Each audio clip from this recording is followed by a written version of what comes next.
Hello everyone, Peter Newman with you. AHRI Insight this week is about reversing trifluralin resistance. So it's work of Dr. Roberto Buzzi and Danica Goggin from AHRI. So what happened here was Roberto was breeding for prosulfocarb resistance in the lab using recurrent selection. So he would spray a population of annual ryegrass with prosulfocarb, keep some survivors, let them cross-pollinate with one another and do that for successive generations.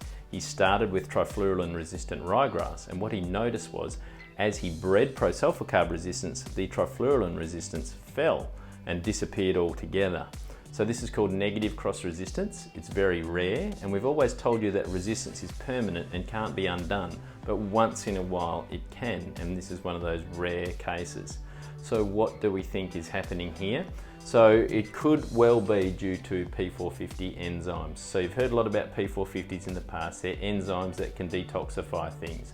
So P450 can cause trifluralin resistance. It's one of the trifluralin resistance mechanisms where the P450s in the plant detoxify trifluralin before it can get to the target site and do its job. And so prosulfocarb, on the other hand, is a pro-herbicide. What does that mean? Well, it means that it needs to be activated by a P450. So prosulfocarb is taken up by the plant, it's not herbicidal yet. It needs a P450 to activate it and turn it into a herbicide. So what happens if the P450s that are doing this activation of prosulfocarb disappear? That's right, resistance happens, and that's what we think has happened here. It needs to be the subject of further research to confirm it. But what we think has happened is as Roberto has bred for prosulfocarb resistance, the mechanism perhaps is this reduction in P450s to activate the prosulfocarb. So what if that same P450 is the one that is responsible for trifluralin resistance? So if this P450 disappears, if it's the same one that's causing trifluralin resistance, then the trifluralin resistance disappears. The trifluralin resistance is reversed as the prosulfocarb resistance increases.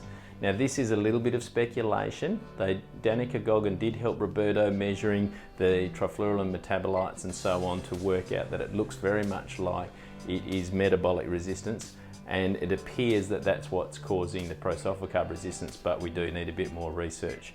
So it won't always work. We know that there are other trifluralin resistance mechanisms. There is a target site resistance mechanism where this will not work, but the metabolic P450 trifluralin resistance is pretty common, and so this will happen a bit in the field.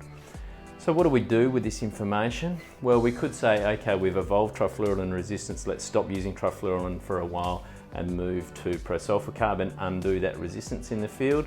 That's going to take longer than it took in the lab, and it might not always work because we may have that target site resistance mechanism and not know it.